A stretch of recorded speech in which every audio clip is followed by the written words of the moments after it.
বিভিন্ন ধরনের গল্প, কবিতা ও ভিডিও দিয়ে সাজানো আমাদের এই চ্যানেল বাংলা সাহিত্যের গল্পের আসর। আমাদের চ্যানেলের গল্প যদি আপনাদের ভালো লেগে থাকে, চ্যানেলটি সাবস্ক্রাইব করুন ও শেয়ার করুন আপনার প্রিয় মানুষজনের কাছে। অবশ্যই আপনার অমূল্য কমেন্ট ও একটি অমূল্য সাবস্ক্রাইব করতে ভুলবেন না যেন।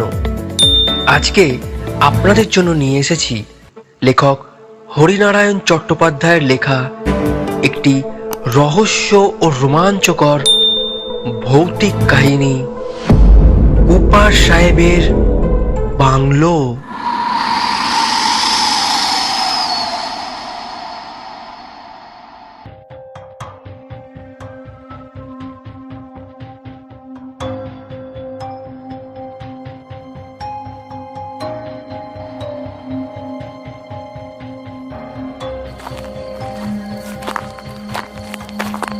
কাজ শেষ হতেই স্টেশনের দিকে রওনা হলাম। নামেই স্টেশন, টিনের ছোট্ট একটা চালা। সেখানে টিকিট বিক্রির বন্দোবস্ত। 10:30 হাত প্ল্যাটফর্ম, দুটি টিমটিমে তেলের বাতি। স্টেশনে যখন গিয়ে পৌঁছালাম তখন 7:30। কেউ কোথাও নেই। টিকিট ঘর বন্ধ। প্ল্যাটফর্মের ওপরে কে একজন ঘুমোচ্ছিল। আমার আওয়াজে উঠে বসল। তাকে জিজ্ঞাসা করলাম, ট্রেন কটায় রে? জামশেদপুরে ফিরবে? লোকটা আদিবাসী। দু হাতে চোখ মুছে বিস্মিত দৃষ্টি মেলে কিছুক্ষণ আমাকে দেখল। তারপরে বলল, 6:30টায় শেষ ট্রেন চলে গিয়েছে বাবু। আবার ট্রেন কাল বেলা 10টায়। সর্বনাশ! তাহলে রাত কাটাবো কোথায়? একে শীতকাল, একবার এমন হাওয়া দিচ্ছে মনে হচ্ছে যেন গায়ে 1000 ছুঁচ ফুটছে। স্টেশনে কোথায় শোবো তার উপায় নেই। তাড়াতাড়ি বেরিয়ে এলাম। সাইকেল রিক্সারও চিহ্ন নেই। লোকটা বোধহয় আমাকে নামিয়ে দিয়েই চলে গেছে। আবার প্ল্যাটফর্মে ফিরে এলাম, আদিবাসীর সামনে। হ্যাঁ রে, এখানে কোথাও হোটেল আছে? হোটেল? লোকটা এমনভাবে চেয়ে রইল, হোটেল শব্দটা যেন সে জীবনেই প্রথম শুনছে। বুঝিয়ে দেবার ভঙ্গিতে বললাম, সরাইখানা, যেখানে রাতটা কাটাতে পারি। না বাবু। কথা শেষ করেই লোকটা গায়ে কাপড় টেনে আবার শুয়ে পড়ল।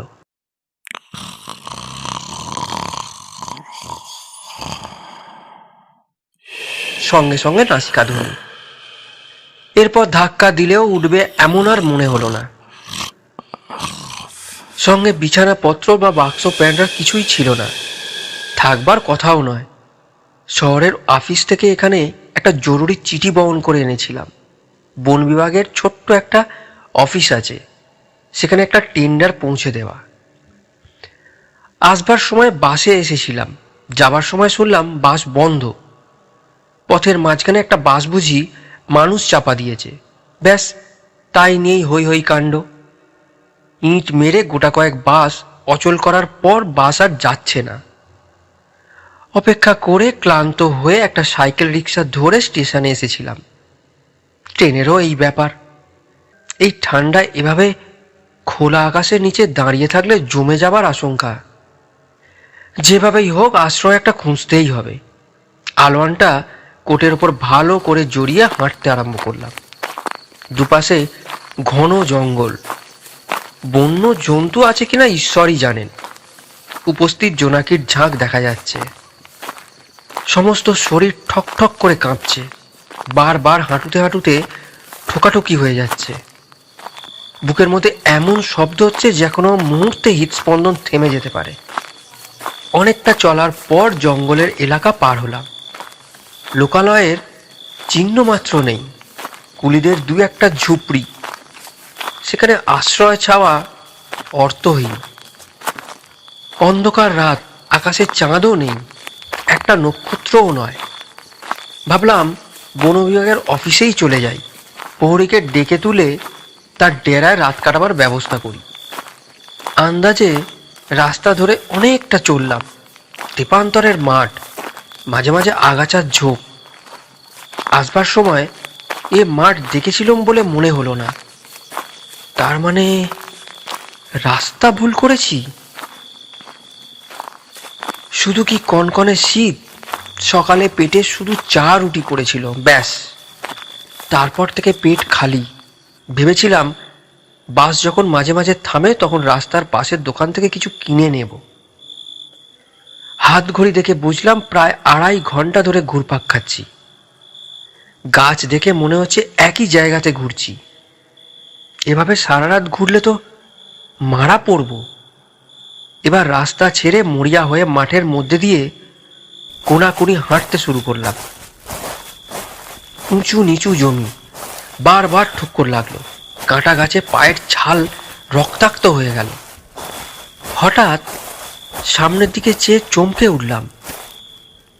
অন্ধকারেও দেখা যাচ্ছে সাদা একতলা বাড়ি, টালির ছাদ। ক্লান্ত দুটি পা টেনে নিয়ে কোনো রকমে বাড়ির দরজায় গিয়ে উপস্থিত হলাম। মনে মনে ঠিক করলাম, যারই বাড়ি হোক, হাতে পায়ে ধরে আশ্রয় ভিক্ষা করব। বিছানার দরকার নেই, মেঝের ওপরেই শুয়ে থাকবো, তবু তো মাথার ওপর একটা আচ্ছাদন থাকবে। দরজা ঠেলবার আগেই দরজাটা খুলে গেল।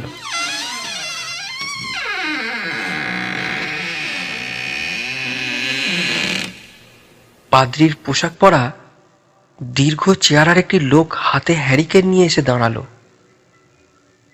কে? আমি আশ্রয় প্রার্থী। শীতে ঘুরে ঘুরে ক্লান্ত হয়ে পড়েছি। দয়া করে যদি একটু আশ্রয় দেন আজ রাতটুকুর জন্য। আসুন আসুন। পাদ্রি এক পাশে সরে দাঁড়ালো। আমি তার গা ঘেঁষে ছুটে ভেতরে গিয়ে ঢুকলাম। সামনেই আগুন জ্বলছিল, ফায়ার প্লেসে অনেক কাঠ জড়ো করা। আমি আগুনের সামনে বসে হাত পা সেঁকতে লাগলাম। আহ, কি আরাম! ঈশ্বর করুণাময়, প্রাণটা বাঁচল। পাদ্রি দরজা বন্ধ করে পেছনে এসে দাঁড়ালো। এখানে কোথায় এসেছিলেন? বন বিভাগের অফিসে। বন বিভাগের অফিস? সে তো এখান থেকে মাইল 10 কম নয়। আমার দুর্ভাগ্যের কাহিনী বললাম। পাদ্রি সমবেদনা সূচক শব্দ করে বলল, পুয়ার বয়, অনেক কষ্ট পেয়েছেন। বুঝতে পারছি আপনি খুব ক্ষুধার্ত, কিন্তু আমার ভাঁড়ার একেবারে খালি। আমি 8টায় খেয়ে নিয়েছি। বোধহয় একটা ডিম পড়ে আছে, সেটাই আপনাকে দিতে পারি।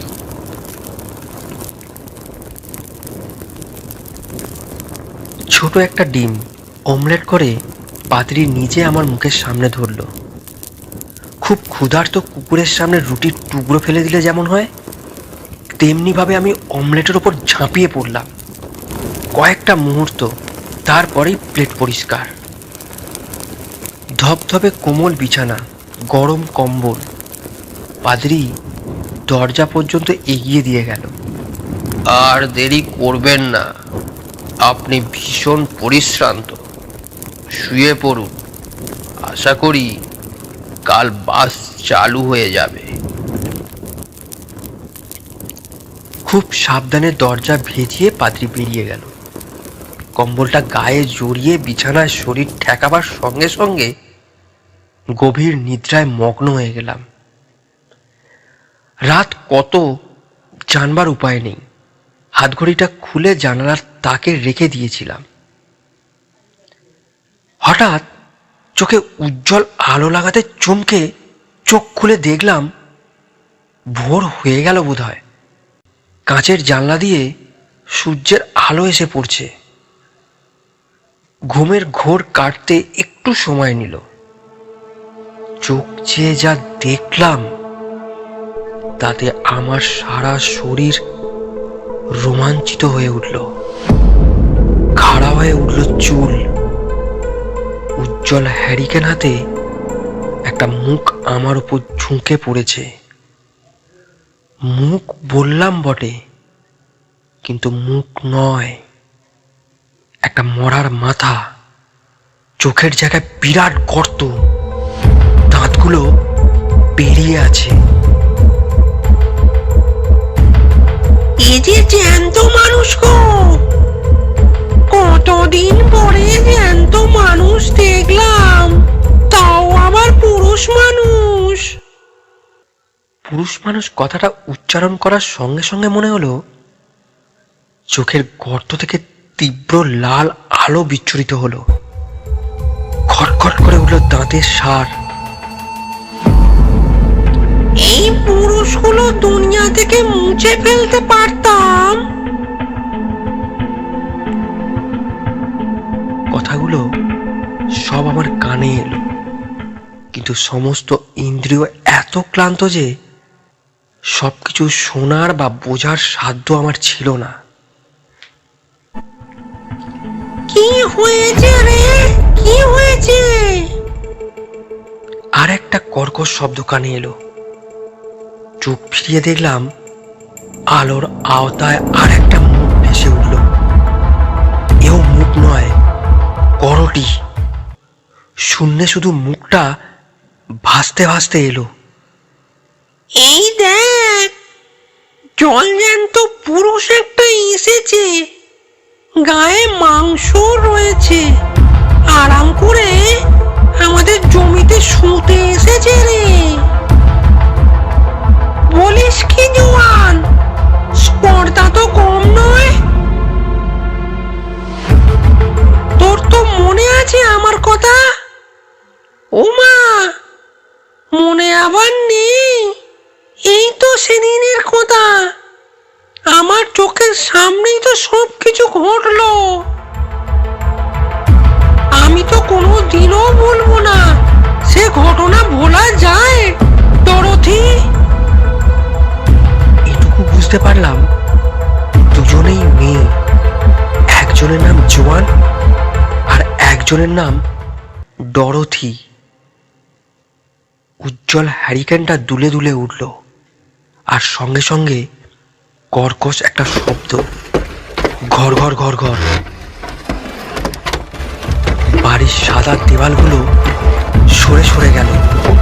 হালকা সবুজ রং করা চারটে দেওয়াল এসে আমাকে ঘিরে ফেলল।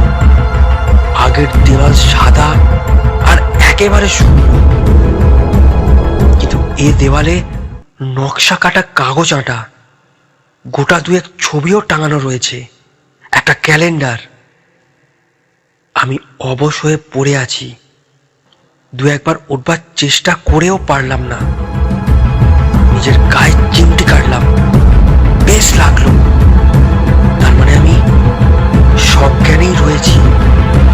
তাহলে তাহলে চোখের সামনে এসব কি? অমলেটের সঙ্গে অল্প একটু জল খেয়েছিলাম, পাদ্রী দিয়েছিল। সেই জলের মধ্যে কি মাদকদ্রব্য কিছু মেশানো ছিল, যার ফলে চোখের সামনে এইরকম অলৌকিক এসব দৃশ্য দেখে চলেছি? একটু দূরে কোলাহল শোনা গেল, পুরুষ পুরুষ কণ্ঠ। তারপরেই দেখলাম একটি যুবতীকে টানতে টানতে একজন যুবক প্রবেশ করল। এদিকে লক্ষ্য করেনি। গোটা দুয়েক সোফা, সামনে একটা সেন্টার টেবিল। যুবতীকে এনে যুবকটি সোফার উপর আছড়ে পড়ল। যুবতীর সাজ পোশাক দেখে লজ্জা পেলাম। পাতলা ফিনফিনে একটা ছোট্ট স্কার্ট পরনে, ভেতরে আর কোনো আবরণ নেই। তাছাড়া টানাটানি করে আনার জন্য স্কার্টের অনেক জায়গায় ছিঁড়ে গেছে। যুবকটি কোমরে হাত দিয়ে দাঁড়ালো। শয়তানি, এবার থেকে হাতে নাতে ধরেছি। বল, জানলা দিয়ে যে লোকটা পালালো সে কে? যুবতী মাথা নাড়ল। আর্থার, ভুল দেখেছো তুমি। নিশ্চয়ই ক্লাব থেকে নেশা করে এসেছো। আমি তোমার দেরি দেখে বিছানায় শুয়ে পড়েছিলাম। জানি তোমার কাছে ডুপ্লিকেট চাবি আছে, ঢুকতে কোনো অসুবিধা হবে না। যিশুর দিব্যি, তোমাকে আমি সত্যি কথা বলছি। যুবক সজোরে যুবতীকে একটা লাথি মারল।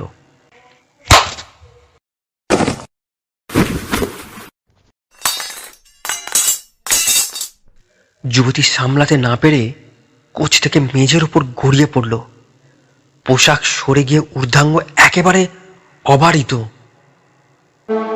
বিচ, তোর এই পাপ মুখে যিশুর পবিত্র নাম উচ্চারণ করিস না। যে লোকটা পালালো সে কপার কারখানার ম্যানেজার হালদার। তা আমি জানি। তোদের আসর নাই অনেক দিন থেকে চলছে, সে খবরও আমি রাখি। আমি শুধু ধরবার অপেক্ষায় ছিলাম। তুমি মিথ্যে দোষারোপ করছো আর্থার।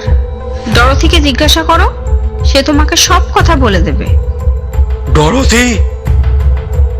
আর্থার মাটিতে থুতু ফেলল। সে তো আর একটা সুকরি। তা কাজ কলোনির মেয়েদের পুরুষ জোগানোর স্বামীর অনুপস্থিতিতে। তা আমার জানতে বাকি নেই। তাকেও আমি ছাড়ব না।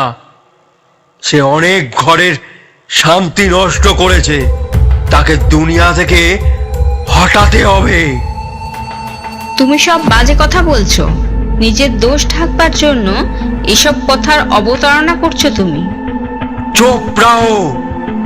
আমি ক্লাবে জুয়া খেলি, মদ খাই, কিন্তু কোনোদিন কোনো মেয়ে ছেলের দিকে চোখ তুলে চেয়েছি? কেউ বলতে পারবে? হ্যাঁ হ্যাঁ জানি, পুরুষ মানুষের 7 খুন মাপ। দোষ করে আবার উল্টো পাল্টা কথা। এবার আর্থার সজোরে যুবতীর পেটে আরেকটা লাথি মারল। দু হাতে পেট টিপে ধরে যুবতী কোকিয়ে উঠল। আহ আহ আহ, কি সর্বনাশ করছো তুমি, জানো না? আমার পেটে তোমার সন্তান, আমাদের ভবিষ্যৎ বংশধরকে মেরে ফেলবে তুমি। আর্থার যুবতীর চুলের মুঠি ধরে টেনে তুলতে যাচ্ছিল। কথাটা শুনে থমকে দাঁড়িয়ে পড়ল। আমার সন্তান? নিশ্চয়ই, তোমার ছাড়া আর কার? জোয়ান আর আর্থার পিটারের সন্তান। ছেলে হলে এর নাম রাখবো ড্যানিয়েল, আর মেয়ে হলে ক্যারোলিন। জোয়ানার বলতে পারল না। আর্থারের উৎকট হাসির শব্দে মাঝপথে থেমে গেল।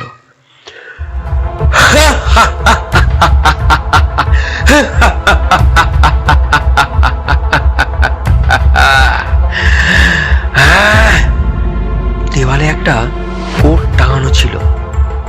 হাসতে হাসতে আর্থার পকেট থেকে একটা খাম বের করলো। তারপর সেই খাম খুলে একটা কাগজ বের করে চেঁচিয়ে উঠল, দেখ, ডাক্তার সেনের রিপোর্ট।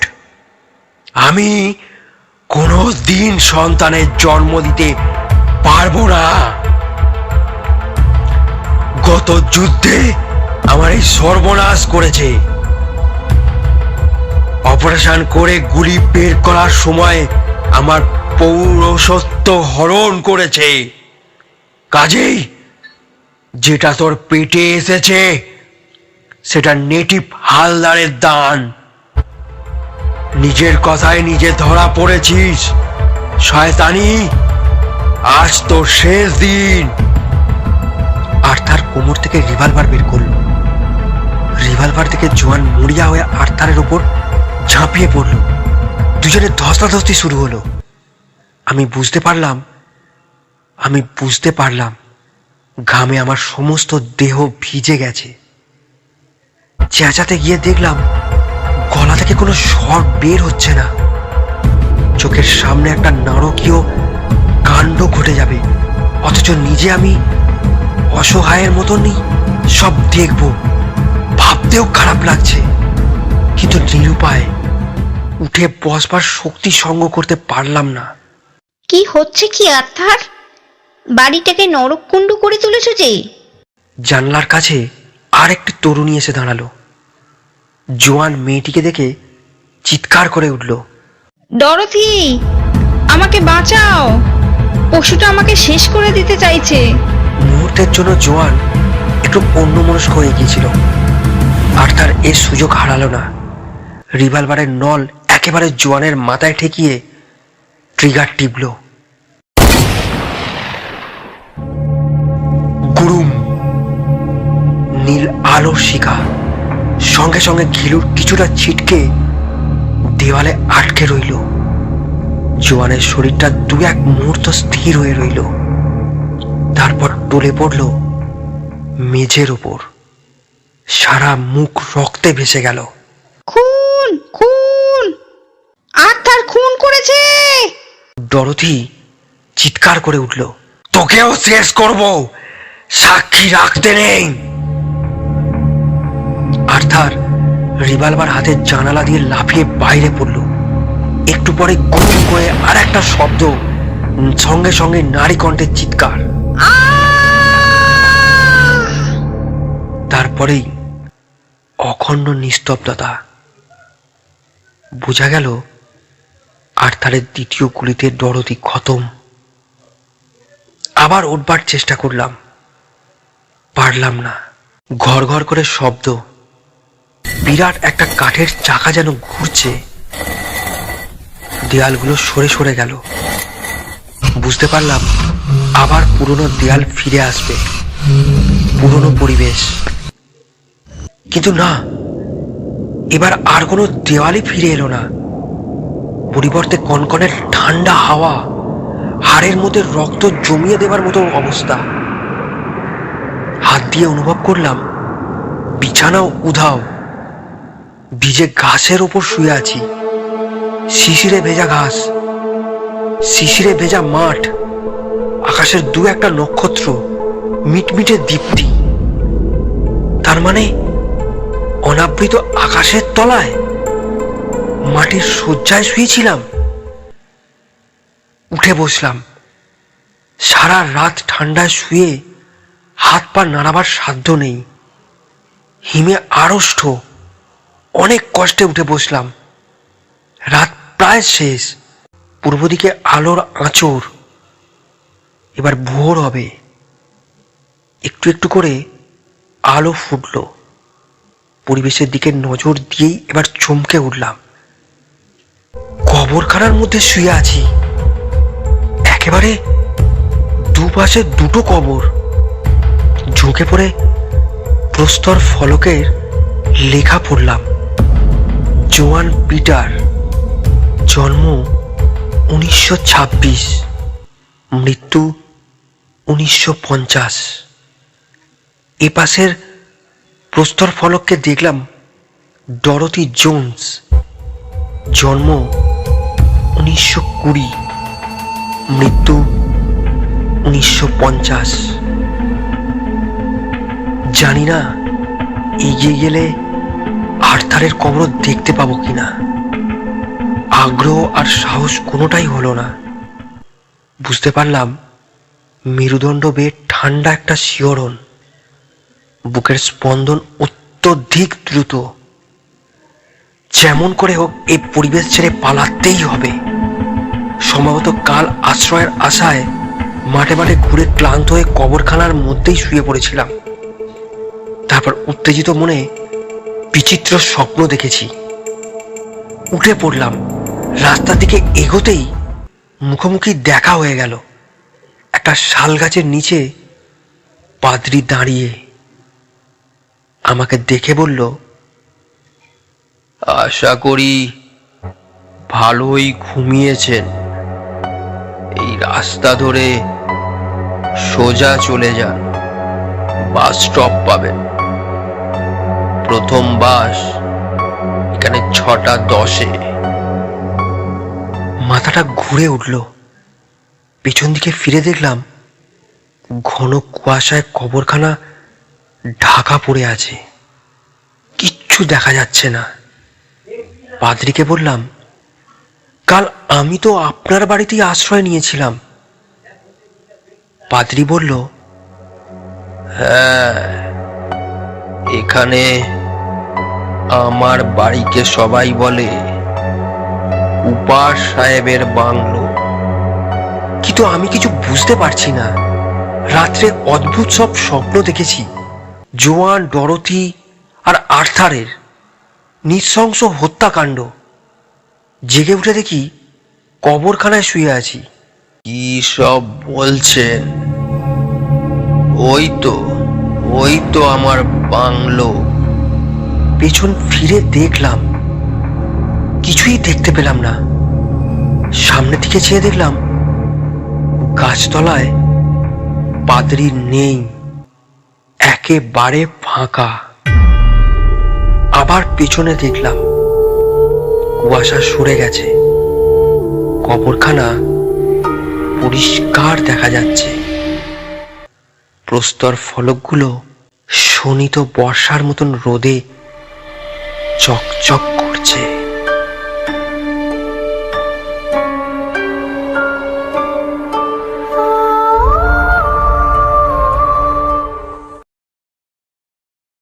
এতক্ষণ শুনছিলেন লেখক হরিনারায়ণ চট্টোপাধ্যায়ের লেখা একটি রহস্য ও রোমাঞ্চকর ভৌতিক কাহিনী কুপার সাহেবের বাংলো। আবার আমরা ফিরবো সামনের সপ্তাহে ঠিক এইরকমই আরেকটি রোমাঞ্চকর গল্প নিয়ে। আমাদের চ্যানেলের গল্প যদি আপনাদের ভালো লেগে থাকে, চ্যানেলটি সাবস্ক্রাইব করুন ও শেয়ার করুন আপনার প্রিয় মানুষজনের কাছে। অবশ্যই আপনার অমূল্য কমেন্ট ও একটি অমূল্য সাবস্ক্রাইব করতে ভুলবেন না যেন। ধন্যবাদ।